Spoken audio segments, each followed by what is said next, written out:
Et avant de démarrer, nous allons rapidement nous présenter avec Manon. Donc, je m'appelle Simon Rousset et je travaille donc pour l'Agence nouvelle des solidarités actives et je travaille plus particulièrement sur le champ de l'insertion professionnelle des travailleurs en situation de handicap et notamment sur les questions d'emploi accompagné. Bonjour à tous, du coup je m'appelle Manon Coulange et je travaille avec Simon dans l'association ENSA depuis 2 ans sur la thématique de l'insertion professionnelle, dont l'insertion professionnelle des personnes en situation de handicap et les projets liés à l'emploi accompagné en France. Alors, pour introduire ce webinaire, donc, on voulait commencer par un petit topo sur l'emploi accompagné. Donc, on a pu mener ces dernières années une évaluation sur l'impact de l'emploi accompagné à travers à la fois des données quantitatives qu'on a pu mesurer et puis des visites sur site qui ont été organisées, on a pu démontrer que l'emploi accompagné faisait ses preuves en matière d'accès et de maintien dans l'emploi. On a remarqué également lors des visites sur site que l'emploi accompagné avait d'autres bénéfices en termes de santé, d'autonomie ou de bien-être au travail pour les personnes. On voulait, à travers cette étude, aller un petit peu plus loin en mesurant les dépenses qui pouvaient être évitées grâce à l'emploi accompagné. Donc pour cela, on a mesuré un certain nombre de dépenses qu'on vous détaillera après. Et puis on a mesuré l'effet qu'il y avait sur l'emploi accompagné en regardant les dépenses, le niveau de dépenses avant l'entrée dans l'emploi accompagné des personnes, la première année dans l'emploi accompagné et la deuxième année dans l'emploi accompagné. Donc, on a mené cette étude grâce à l'ensemble des dispositifs d'emploi accompagné qui ont bien voulu être associés à cette étude et donc qui ont demandé aux personnes de remplir un certain nombre de questionnaires qui ont été stockés et ensuite analysés et dont on va vous restituer donc les résultats lors de ce webinaire. Il y a eu 2 études de mener. Il y a eu une première étude qui a été menée en 2021, pardon, et puis on a renouvelé à nouveau cette étude en 2022, sachant que la première année ne s'intéressait donc qu'à la première année d'accompagnement. Donc on comparait l'état des dépenses avant l'entrée dans l'emploi accompagné et sur la première année. La deuxième année d'étude nous a permis d'aller un peu plus loin en mesurant les coûts évités sur la deuxième année d'accompagnement, ce qui nous permet de mesurer les coûts évités avant l'entrée dans l'emploi accompagné sur la première année et sur la deuxième année pour un certain nombre de personnes. Donc là, il y a le webinaire qui va vous être présenté, donc on va vous faire la synthèse un petit peu de cette étude, et puis ensuite, il y aura un rapport qui vous sera envoyé à l'issue du webinaire. On vous l'enverra probablement en fin de semaine, puisqu'on a un deuxième webinaire qui a lieu également demain. Et donc, vous aurez toutes les informations sur cette étude dans ce rapport. Donc, cette étude vise à montrer donc, quels sont les coûts évités par le déploiement du dispositif de l'emploi accompagné, sur un certain nombre de coûts qui vont vous être détaillés après. Et puis ensuite, on s'est intéressé aux caractéristiques des publics pour voir si, en fonction des publics, il y avait des différences dans les coûts évités. Et on a utilisé pour ça l'identifiant qui est saisi dans Damas, de manière à pouvoir ensuite comparer les coûts évités en fonction des différentes caractéristiques des personnes. Donc, je vais laisser la parole à Manon pour vous présenter tout d'abord ce que nous allons chercher à étudier.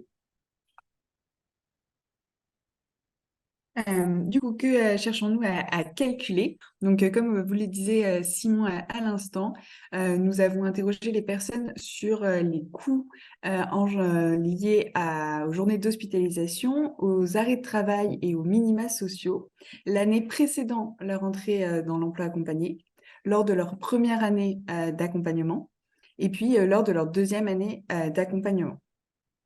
L'effectif au questionnaire, donc pour un global de 462 réponses, dont 136 répondants pour la deuxième année d'accompagnement, donc qui ont répondu à l'étude publiée en 2021 et à l'étude publiée en 2022, qui ont pu répondre du coup sur leurs 2 années d'accompagnement dans l'emploi accompagné. Les différents coûts qui ont été évalués sont le coût d'une journée d'hospitalisation en hôpital psychiatrique. Cet indicateur nous permet de mesurer l'amélioration de l'état de santé des personnes et d'évaluer la réduction du nombre de jours en hospitalisation psychiatrique. Le coût est estimé à 513 € par jour. Le deuxième coût étudié est l'indemnité journalière d'arrêt de travail pour maladie, estimée à 25,31 € par jour. puisque nous estimons que l'emploi accompagné devrait permettre aux personnes en emploi de se sentir mieux dans leur travail, d'avoir de meilleures conditions de travail ou des aménagements de travail, et donc de réduire le nombre de jours en arrêt maladie. Enfin, le troisième coût étudié sont les minima sociaux, donc du coup l'allocation de retour à l'emploi, l'AAH et le RSA. Pour les personnes qui n'auraient pas déclaré un montant, nous avons attribué la moyenne calculée sur la déclaration des personnes. Et l'hypothèse est que le retour à l'emploi permet de diminuer le recours aux aides financières de ce type. Alors, c'est une vision des coûts évités qui est partielle, évidemment, puisqu'il y a d'autres coûts qui auraient pu être mesurés. Donc là, on se situe sur une approche, je dirais presque illustrative, avec ces trois types de coûts. Il y a d'autres types de coûts qui nous avaient été suggérés l'année dernière lors du webinaire, tels que la prise de médicaments, l'effet sur les cotisations sociales, salariales et patronales, sur la baisse d'autres aides sociales, sur plus globalement la contribution à l'impôt. Voilà, il y a un certain nombre d'autres coûts évités qui pourraient sans doute être mesurés. On a essayé de travailler sur la question de l'impôt cette année. Malheureusement, le nombre de répondants n'était pas suffisamment important pour qu'on puisse en tirer des conclusions. Donc, on a choisi, encore une fois, cette année, donc, de se limiter à ces trois coûts qui, encore une fois, ne représentent pas l'exhaustivité des coûts évités, mais qui permettent d'illustrer l'effet donc, de l'emploi accompagné sur un certain nombre de dépenses.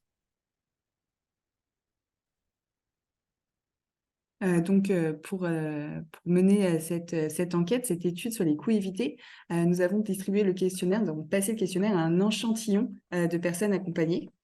Cet échantillon est représentatif de l'ensemble des personnes accompagnées en France dans le cadre de l'emploi accompagné, puisqu'on retrouve sur les 462 répondants qui sont répartis dans 38 structures et sur 15 régions de France, un nombre d'hommes équivalent avec 68% dans le questionnaire et puis 62% sur l'ensemble des personnes accompagnées.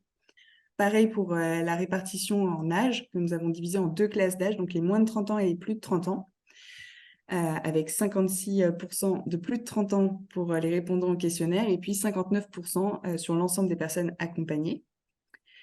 Pareil pour la situation à l'entrée vis-à-vis de l'emploi, avec 51% des personnes sans emploi depuis plus d'un an à l'entrée dans l'emploi accompagné pour les répondants du questionnaire, et puis 53% pour l'ensemble des personnes accompagnées.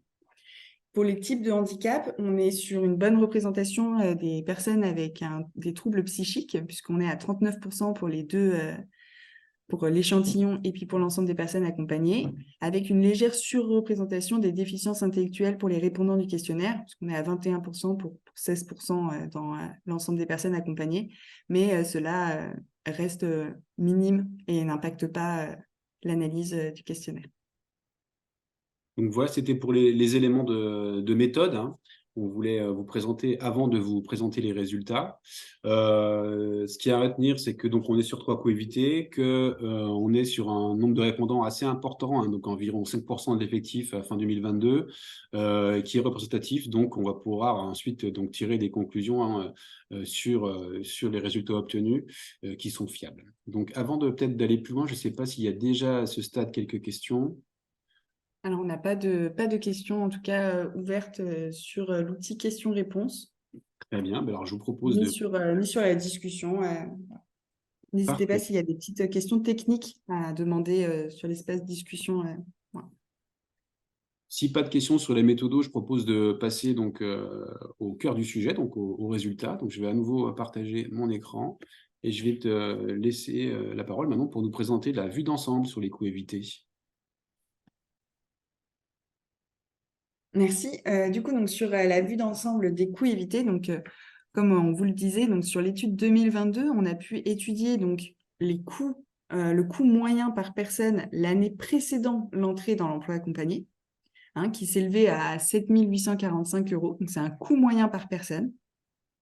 Puis, on a pu regarder le coût moyen par personne lors de la première année d'accompagnement et mesurer qu'il y avait une baisse de 10% entre l'année précédente l'entrée et puis la première année d'accompagnement, ce qui amène à une économie à peu près un coût évité de 802 € par personne. Puis, de mesurer le coût moyen par personne sur la deuxième année d'accompagnement, hein, qui s'élève du coup à 6 632 euros, ce qui fait un coût évité de 411 euros entre la première année d'accompagnement et la deuxième année d'accompagnement. Et donc, au total, si on calcule la différence entre l'année précédente à l'entrée dans l'emploi accompagné et puis la deuxième année d'accompagnement, on est à moins 15,5%. Voilà, par personne. Donc, on passe de 7 845 euros à 6 632 euros, ce qui fait une baisse de 1 213 euros entre les deux situations. On s'est permis également de faire une extrapolation sur la population totale accompagnée à fin 2022, donc soit environ 9 000 personnes. Et sur une année de l'emploi accompagné, ce serait un total de 7,3 millions d'euros économisés grâce à l'accompagnement prodigué. Donc, pour rappel, la composition du coût évité moyen est composée donc, de 3 coûts, les frais d'hospitalisation, les arrêts maladie et les allocations. Vous pouvez le voir, la répartition des coûts évités est assez inégale. On retrouve en premier une baisse très importante des frais d'hospitalisation, avec moins 812 euros moyens par personne sur les 2 années, suivi d'une baisse importante des allocations, puisque entre les 2 années, sur la deuxième année, on est à moins 532 euros. Enfin, sur les 2 années, cette baisse a lieu exclusivement sur la deuxième année. Et puis, par contre, une augmentation des coûts pour les arrêts maladie avec plus 130 euros en moyenne par personne entre l'année précédant l'entrée et puis la deuxième année d'accompagnement. Cette hausse a lieu particulièrement sur la deuxième année d'accompagnement. On va rentrer dans les slides suivantes plus en détail sur chacun de ces coûts-là, puis après sur des profils des personnes accompagnées. Mais voilà. Le coût moyen par personne a une baisse de moins 15% et c'est lié en partie à la baisse des allocations et des frais d'hospitalisation, alors que les arrêts maladie sont en augmentation. Donc, nous allons rentrer dans le détail de ces 3 coûts évités. Et puis, à la fin de chaque présentation, on vous permettra également de poser des questions. C'est encore une fois donc 1213 euros donc évités sur 2 ans, 800 euros sur un an. On voit que c'est partiel, encore une fois, je le répète, mais sur à la base de ces 3 coûts évités là. Et donc ce qui permet donc, si on rapporte au nombre de personnes accompagnées à fin 2022, donc une économie de 7,3 millions d'euros, sachant que certaines personnes sont dans l'accompagnement depuis 1 an, d'autres moins d'1 an, d'autres plus d'1 an, d'autres plus de 2 ans. Donc, on a comme ça nous calculé un panache, si vous voulez, de coûts évités en fonction de l'ancienneté des publics dans l'emploi accompagné, ce qui nous a permis de faire cette évaluation autour de 7,3 millions d'euros, sachant que évidemment sur 2023, ce montant sera supérieur puisque les coûts évités sont plus importants la deuxième année que sur la première. Pour rentrer dans le détail des coûts évités, donc ce qu'on voit sur cette infographie, c'est que en termes de dépenses, les allocations constituent la dépense la plus importante pour les personnes qui sont aujourd'hui accompagnées, donc parmi les 3 types de coûts. Et on voit une augmentation donc, des allocations sur la première année et une diminution sur la deuxième année, ce qui permet de faire globalement entre l'année avant d'entrer dans le dispositif et puis les 2 ans après, une baisse des allocations. Sur les hospitalisations psychiatriques, on voit qu'ils représentent une part moins importante que les allocations, mais une part quand même relativement importante pour ce public-là, avec une baisse très forte sur la première année, et puis une légère augmentation sur la deuxième. Enfin, les arrêts de travail, comme on le voit, donc, représentent une faible part des dépenses, avec une diminution sur la première année et une augmentation la deuxième année. On va rentrer un peu dans les explications du pourquoi dans les diapositives suivantes. Donc, globalement, si on fait le bilan, donc, pour les arrêts de travail, donc une légère baisse la première année, qui est une augmentation la deuxième, qui nous donne au final une augmentation du coût moyen donc, par personne sur les arrêts de travail, avec plus 130 euros. Sans vous dévoiler trop le suspense, c'est en partie lié donc au volume de personnes la part de personnes plus importante qui travaillent grâce à l'emploi accompagné et dont on retrouve naturellement un nombre plus important d'arrêts de travail. Pour les allocations, on voit donc là je dirais une légère augmentation, voire une stagnation du coût des allocations sur la première année et une baisse très importante sur la deuxième année. C'était vraiment l'enseignement de cette deuxième année d'études. C'est ce qu'on pressentait un petit peu et c'était important de le mesurer. Donc, on voit entre l'année précédant l'entrée et puis la deuxième année d'accompagnement une baisse de 530 € en moyenne. Et comme le disait Manon, donc on retrouve une baisse encore plus importante au niveau des hospitalisations en hôpital psychiatrique, avec une forte baisse dès la première année, une légère augmentation sur la deuxième année, et on considère que on voit les bénéfices de l'emploi accompagné en termes d'hospitalisation psychiatrique sur les 2 ans, avec donc entre l'année précédente et la deuxième année, une baisse de 812 € qui est également valable sur l'année suivante, mais l'année précédente, pardon, elle est même légèrement plus importante. Donc, au final, on retrouve donc 1 213 € de coûts évités en moyenne par personne sur la deuxième année, qui se répartissent de cette manière-là. Et je ne sais pas si on peut prendre quelques questions avant de rentrer dans le détail. Oui, on a une question sur l'espace questions-réponses, qui concerne le périmètre de l'étude. Est-ce que des personnes qui seraient entrées pendant la période observée? Du coup, la réponse est non.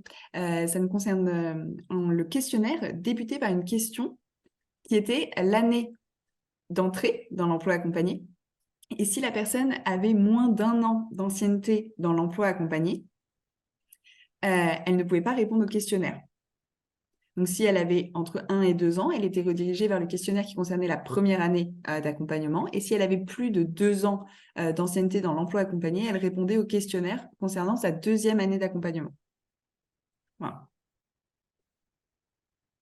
Merci pour ces précisions. J'espère que ça répond à la question. Et sinon, n'hésitez pas à réutiliser l'espace questions-réponses. Alors, juste un dernier mot avant de passer dans le détail pour vous dire que on était intéressé sur cette deuxième année d'études de voir si le résultat qui avait été observé lors de la première enquête était confirmé. Et c'est bien le cas puisque les chiffres qu'on retrouve en termes de coûts évités sur la première année d'accompagnement sont quasiment les mêmes que l'année dernière, avec une baisse un peu moins importante des arrêts de travail et je dirais des baisses quasiment identiques pour les 2 autres types de coûts. Nous allons maintenant nous intéresser plus particulièrement aux arrêts de travail. Tout à fait. Donc, l'évolution des arrêts de travail. Donc, la première question qu'on se pose, c'est le taux d'emploi parmi les personnes accompagnées. Donc, on voit qu'il y a une augmentation du nombre de personnes en emploi entre l'année précédente, l'entrée dans l'emploi accompagné, la première et la seconde année d'accompagnement. 49% des personnes ont travaillé l'année précédente leur entrée, puis 71% ont travaillé sur la première année d'accompagnement et 81% sur la deuxième année. Donc, cette proportion de personnes en emploi peut avoir un impact effectivement sur le volume d'arrêt de travail, puisque plus on a de personnes en emploi, plus on a de personnes susceptibles de connaître un arrêt de travail. On note cependant qu'il y a une augmentation du pourcentage des personnes arrêtées parmi les personnes ayant travaillé. C'est ce que nous sommes allés regarder. Et donc, il y a une augmentation du nombre de jours moyens par personne qui ont travaillé en arrêt de travail. Donc, sur l'année précédant l'entrée, sur les 49 personnes qui ont travaillé l'année précédant leur entrée, donc on s'intéresse qu'aux personnes qui ont travaillé l'année précédant leur entrée, 28% ont eu recours à un arrêt de travail.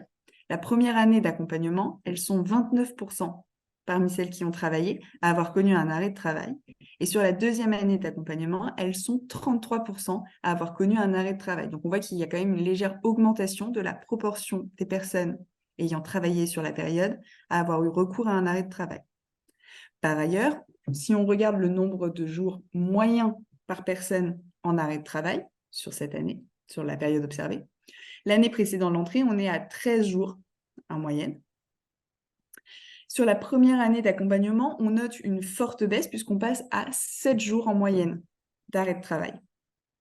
Puis, sur la deuxième année d'accompagnement, on trouve une hausse puisqu'on arrive à 14 jours en moyenne par personne, ce qui est légèrement supérieur, un jour, par rapport à l'année précédant l'entrée. Donc, le coût annuel moyen des arrêts de travail, qui est calculé, donc ça fait 346 € l'année précédant l'entrée, 13 jours moyens par personne, 28 personnes concernées sur les personnes qui ont travaillé. La première année d'accompagnement, 185 €, forte baisse. Et puis la deuxième année d'accompagnement, légère hausse par rapport à l'année précédente, et puis forte hausse par rapport à la première année, avec 370 € en moyenne. Donc, cette deuxième année d'études montre que la forte baisse du nombre de jours moyens des arrêts de travail qui est observée la première année d'accompagnement, elle ne se reproduit pas lors de la deuxième année d'accompagnement. Donc, cela peut interroger la capacité de l'emploi accompagné tel qu'il est exercé aujourd'hui à permettre d'éviter les arrêts de travail quand les personnes sont en emploi ou sont en situation de maintien dans l'emploi par l'emploi accompagné. L'idée étant de se dire que sur la première année, l'accompagnement est sans doute peut-être plus intensif sur les premiers mois de travail, et peut-être que sur la deuxième année, il est un peu moins intensif, qui pourrait expliquer, hein, c'est un facteur d'explication qu'on pourrait discuter, sur le constat d'une hausse des arrêts de travail sur la deuxième année d'accompagnement. Alors, on a une question que je propose de prendre tout de suite, qui est quel est le pourcentage de personnes qui ont un arrêt de travail dans la population générale pour comparer. Cette donnée n'existe pas, elle n'est pas mesurée sur l'outil Damas qui recense l'ensemble des données quantitatives disponibles sur l'emploi accompagné en France. Ce sera le cas, je crois, sur la version Sur suivante. les prochaines versions. Après, si on prend le chiffre sur l'ensemble de la population française, c'est effectivement une bonne question. On n'a pas ce chiffre à vous donner aujourd'hui, mais on va l'ajouter du coup dans le rapport de manière à avoir effectivement ce référentiel là qui est intéressant.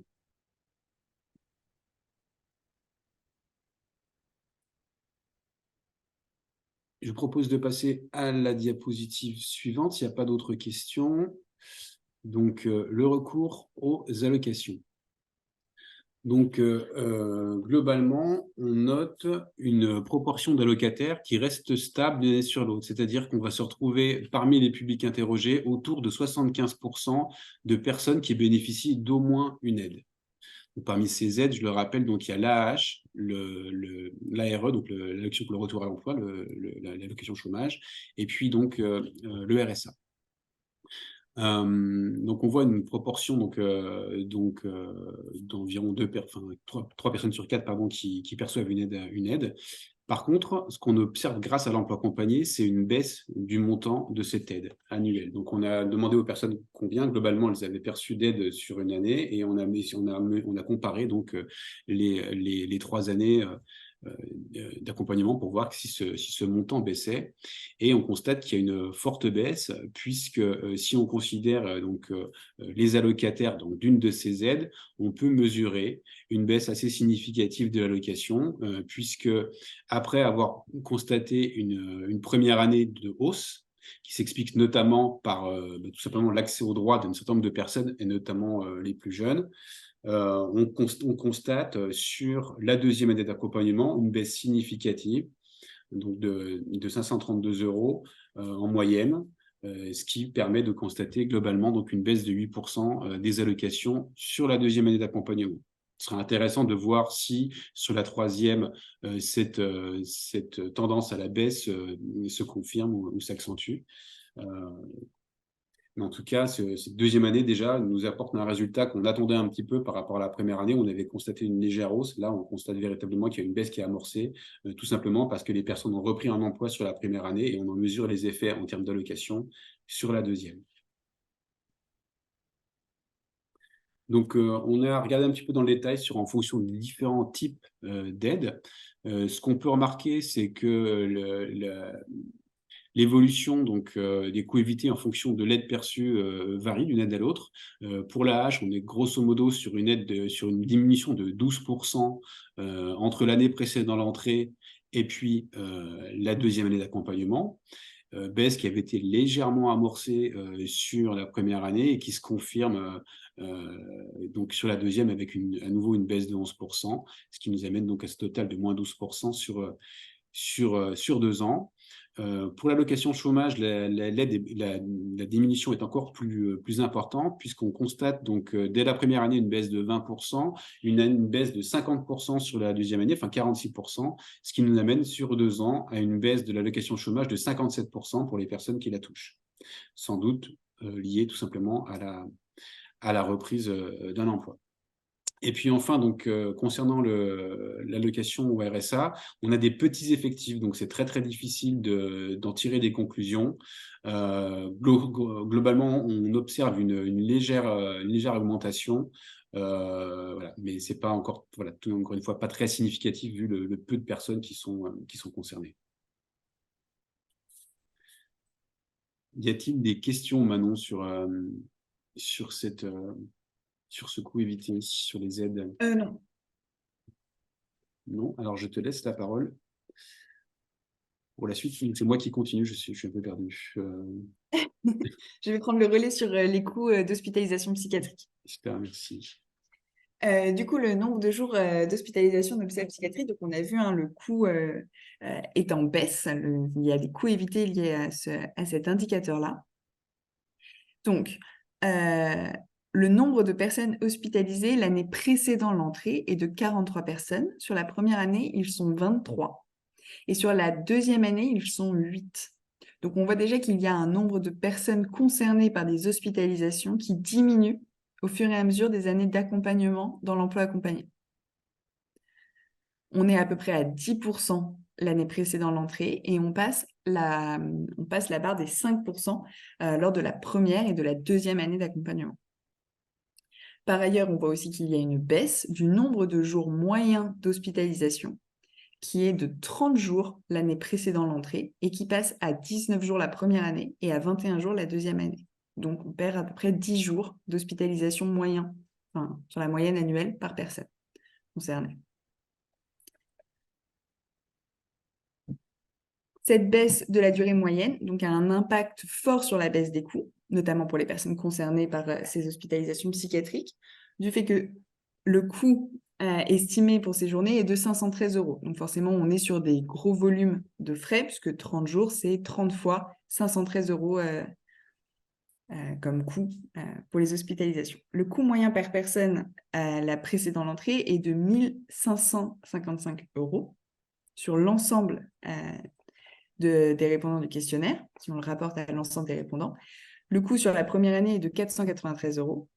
Et puis le coût de la deuxième année est de 645 €. Légère hausse, mais comme je vous le disais, on est quand même sur une estimation du coût qui est de 513 €. Donc, passer de 496 à 645, ce n'est pas une évolution, c'est volatile.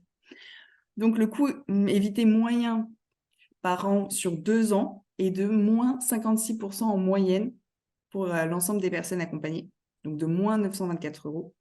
Et le coût moyen par personne hospitalisée par an sur les 2 ans est de moins 5 400 € pour les personnes concernées, donc les personnes hospitalisées en hôpital psychiatrique, donc ça fait moins 35% en moyenne.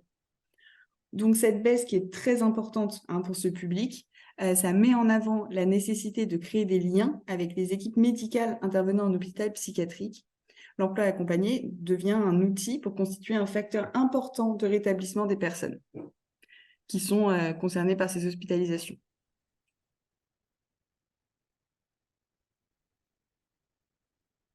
Donc une baisse de moitié du nombre de personnes hospitalisées en moyenne effective et une baisse d'environ un tiers du nombre de jours d'hospitalisation pour les personnes qui sont hospitalisées, avec donc du coup naturellement des coûts évités très importants pour les personnes hospitalisées.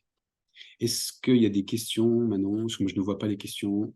Non, il n'y a pas de questions pour le moment sur les coûts d'hospitalisation psychiatrique. Parfait. Donc, je propose de passer à la suite. On va maintenant s'intéresser. Donc, on a vu un peu l'évolution des 3 grands types de coûts. L'objectif maintenant, c'est de voir si, en fonction des caractéristiques des personnes, on observe là aussi des différences en termes de coûts évités. Et donc, nous allons commencer par les personnes qui sont porteuses de troubles psychiques, population qui nous intéressait particulièrement puisqu'elle représente environ 40% des personnes accompagnées. Et on observe que pour ces personnes, la moyenne des coûts évités donc, est beaucoup plus importante que pour celle de l'ensemble de la population des personnes accompagnées, avec une baisse donc, sur 2 ans de 2 276 € en moyenne pour les personnes avec des troubles du psychisme, ce qui est beaucoup plus important que le reste de l'ensemble de la population étudiée, puisqu'on était à 1 213 € de coûts évités pour rappel, avec une baisse des coûts évités qu'on observe dès la première année, donc avec une baisse d'environ 2100 € sur la première année, puis qui se confirme finalement sur la deuxième année, ce qui nous donne une baisse sur 2 ans d'environ 22%. Si on compare, si on divise notre échantillon de personnes en deux, les personnes qui portent un trouble psychique, ou en tout cas qui déclarent porter un trouble psychique, et puis ceux qui n'en déclarent pas, on observe une différence assez importante, hein, puisque comparé donc aux 2276 € de coût évité pour les personnes porteuses de troubles psychiques, on est sur 458 € pour les personnes qui n'en portent pas, ce qui nous donne au final une moyenne qui tourne autour de 1 200 € coût évité pour l'ensemble de la population.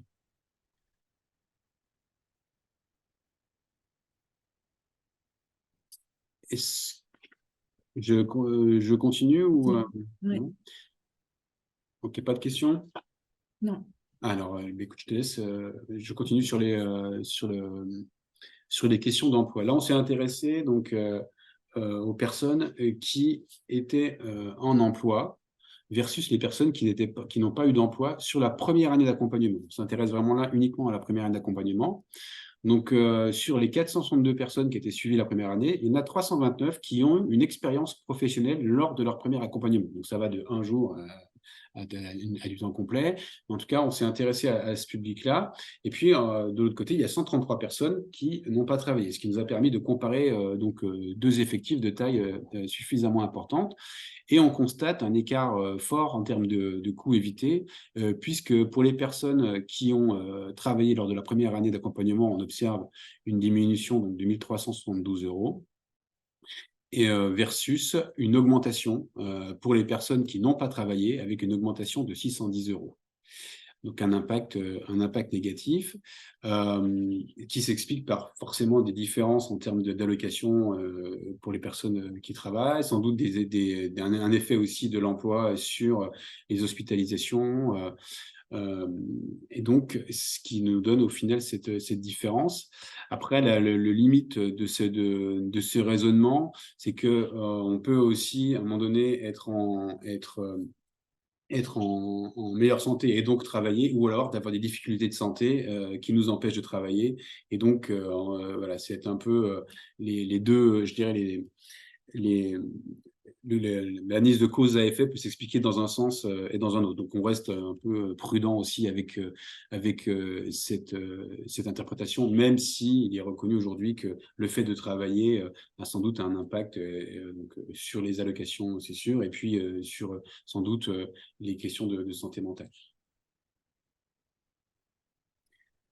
Si on prend la deuxième année d'accompagnement, donc là, on est sur un effectif plus réduit de personnes, on voulait voir si également il y avait une différence entre pour les publics qui ont travaillé cette deuxième année.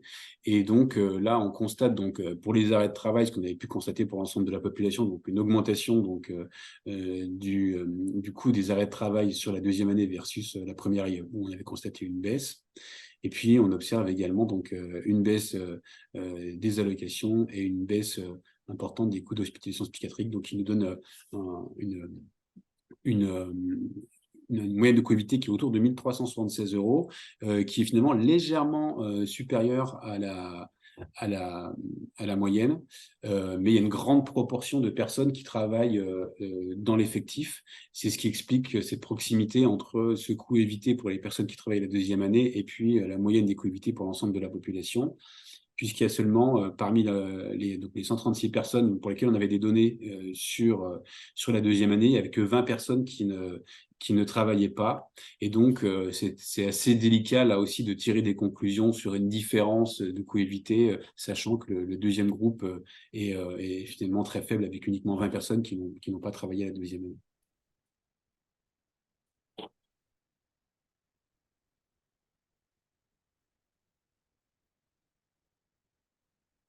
Il n'y a pas de questions sur le chat, donc je vais prendre la suite sur les différences observées selon l'âge des personnes. Donc, c'est le constat qu'on a fait, qu'on avait déjà fait dans l'étude de l'année dernière, c'est que les coûts évités sont plus importants pour les personnes de 30 ans ou plus que pour les personnes de moins de 30 ans. Entre l'année précédente et la première année d'accompagnement, euh, on a une stagnation des coûts pour les personnes de moins de 30 ans, alors qu'on avait déjà entamé une baisse de moins 16% pour les personnes de plus de 30 ans. Entre la première et la deuxième année d'accompagnement, la baisse des plus de 30 ans se stabilise. Quant à la baisse pour les personnes de moins de 30 ans, elle, elle démarre, mais elle est quand même plus légère que celle qu'on a pu observer sur les personnes de plus de 30 ans. Ce qui fait au final, entre l'année précédant l'entrée et puis la deuxième année d'accompagnement, une baisse du coût moyen pour les personnes de moins de 30 ans de moins 480 €, donc moins 8%, et pour les personnes de plus de 30 ans, une baisse de 17% avec 1 572 € de différence. Cette différence, elle s'explique du coup selon les différents indicateurs observés. Sur les arrêts de travail pour les moins de 30 ans, on a une hausse, qui est également le cas chez les plus de 30 ans, mais qui est moins importante. Et la différence la plus notable est concerne les allocations, où on a une véritable baisse du nombre une véritable baisse pour les allocations pour les personnes de plus de 30 ans, avec une baisse de 16%, donc, qui vaut une baisse de 1 123 €, alors que pour les moins de 30 ans, on est plutôt sur une augmentation de plus de 275 € moyen par personne. Cela s'explique par un accès au droit pour les personnes de moins de 30 ans, voilà, donc, qui doit être plus important, et puis un accès à l'emploi qui est peut-être différent, peut-être plus d'accès à la formation pour les moins de 30 ans. Voilà. En ce qui concerne les hospitalisations psychiatriques, les moins de 30 ans ont une baisse de 99%, et puis les plus de 30 ans de 29%. Donc, on observe une baisse des deux côtés. Donc, là, je n'ai pas forcément d'influence. Là, il s'agit plutôt d'une influence liée aux personnes concernées dans ces deux classes d'âge par les hospitalisations psychiatriques. À noter qu'il y avait très très peu de jeunes hospitalisés la deuxième année, ce qui explique Voilà, ces diminutions ultra fortes qu'on observe. Il y a exactement. On plus de avait jeunes qui hospitalisent une seule journée, donc ça nous fait un taux. Voilà, là aussi il y a une information peut-être un peu à prendre avec des pincettes. voilà, Il y avait une question, Manon, sur pourquoi est-ce qu'on a choisi cet âge de cet âge. référence. Je pense que l'explication est assez simple, c'est que ça nous permettait de diviser l'effectif en deux, avec 70 personnes d'un côté, 66 de l'autre pour la deuxième année, et pour la première, 200 à 255 personnes. Voilà, et puis en plus, ça nous permettait d'avoir une représentation par rapport à la population générale de l'emploi accompagné. Représentation qu'on n'avait pas forcément si on détaille toutes les classes d'âge.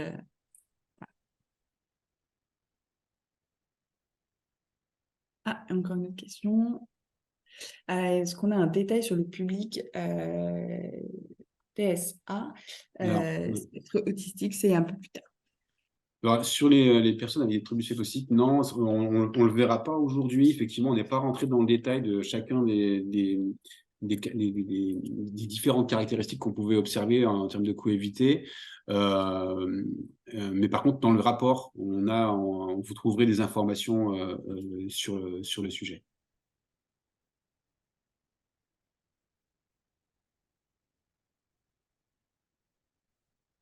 Alors, la tranche d'âge 16-25 ans, oui, effectivement, pourquoi pas. Je ne sais pas après, Manon, si techniquement c'est possible avec les données dont on dispose, et si le volume de personnes serait suffisamment important. C'est la question aussi qu'on peut se poser. Exactement, pour regarder quel est l'effectif que nous Donc ça, avons sur cette page. on note, et c'est intéressant vos questions parce qu'on pourra du coup nous regarder si on peut fournir des informations supplémentaires qu'on mettra dans le rapport, de manière à pouvoir, si on ne peut pas faire répondre à vos questions aujourd'hui, que vous puissiez trouver la réponse dans le rapport.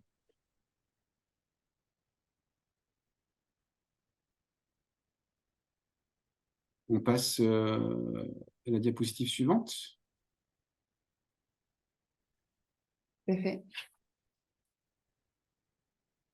Alors, la différence entre les femmes et les hommes. Tu veux la présenter, Manon? Oui, du coup, la différence entre les femmes et les hommes présente que l'emploi accompagné apporte plus de coûts évités chez les hommes que chez les femmes. Euh, du coup, les femmes ont une baisse déjà moins importante entre l'année précédant l'entrée et puis la première année d'accompagnement, hein, avec une baisse de moins 1,3%, qui est vraiment très faible, presque une stabilisation en fait du coût, contrairement à la population masculine qui, entre l'année précédant l'entrée et puis la première année d'accompagnement, engendre déjà une baisse de moins 14% sur le coût moyen par personne. Entre la première et la deuxième année d'accompagnement, on retrouve toujours la même chose avec une baisse presque stable en fait pour la population féminine, avec moins 2% hein, de baisse du coût moyen par femme, alors que pour la population masculine, on est à une baisse de moins 8,2% entre la première et la deuxième année d'accompagnement, un coût moyen par homme. Donc, au total, on calcule la différence entre l'année précédant l'entrée et puis la deuxième année d'accompagnement. Pour les femmes, on a une baisse de moins 3,2%, donc moins 237 euros sur le coût moyen par femme, et puis une différence de 1705 euros sur le coût moyen par homme entre l'année précédente et la deuxième année d'accompagnement, ce qui fait une différence de moins 21,1%. Mm. C'est des chiffres qu'on avait déjà constatés l'année dernière, hein, qui nous avaient déjà étonnés Oui, l'année dernière. effectivement. Euh, Parmi les explications, il peut y avoir un recours aux aides plus importantes pour les femmes qui ne touchaient pas précédemment une allocation, mais qui peuvent accéder à leurs droits grâce à l'entrée dans l'emploi accompagné.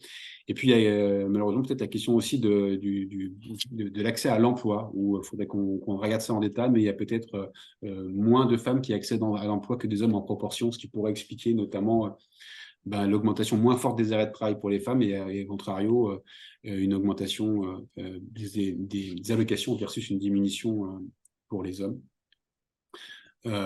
Et on voit quand même qu'il y a un impact plus important pour les femmes en termes d'hospitalisation psy pour les femmes, qui permet peut-être de balancer les augmentations qu'on peut observer sur les deux autres postes de coût.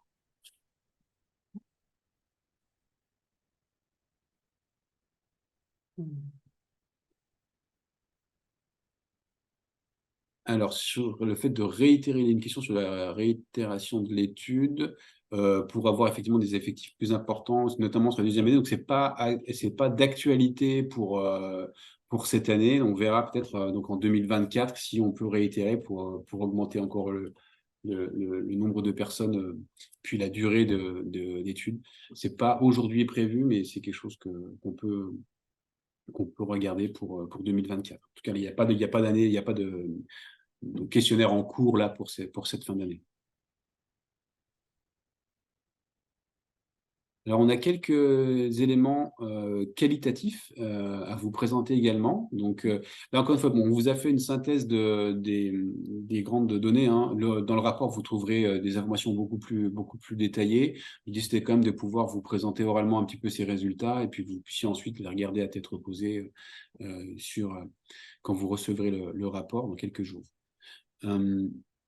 Il y avait donc quelques éléments qualitatifs qui ont été remontés. Donc, les personnes pouvaient saisir également donc, des commentaires sur ce que leur apportait l'emploi accompagné. Et donc, on a quelques diapos à vous présenter. Donc, là aussi, c'est un extrait hein, par rapport au rapport. Donc, sur ces éléments qualitatifs, on va retrouver la question du soutien moral avec l'accompagnement qui permet d'éviter des problèmes que certaines personnes ont pu rencontrer avant leur entrée dans l'accompagnement. Tout ce que vous voyez écrit ici sont des verbatims. On n'a pas retouché les verbatims, enfin les phrases. La question de la sécurisation, de se sentir accompagné, donc sécurisé, de se sentir entouré, donc à la fois pour les questions dans l'emploi, mais également sur d'autres sujets tels que des questions de santé. Et donc, ce qui est noté là, sur le dernier verbatim, c'est la question du rythme aussi qui a permis à la personne de se sentir mieux, le rythme d'accompagnement. Si on continue, on a des commentaires en lien avec la rupture de l'isolement grâce à l'emploi accompagné, avec des personnes qui disent se sentir moins isolées, plus écoutées, de retrouver une vie sociale, de refaire des activités, notamment du sport, par exemple, sur le quatrième verbatim, et puis globalement, de se sentir moins seul, être entouré, conseillé, guidé, ce qui est le rôle du référent emploi accompagné.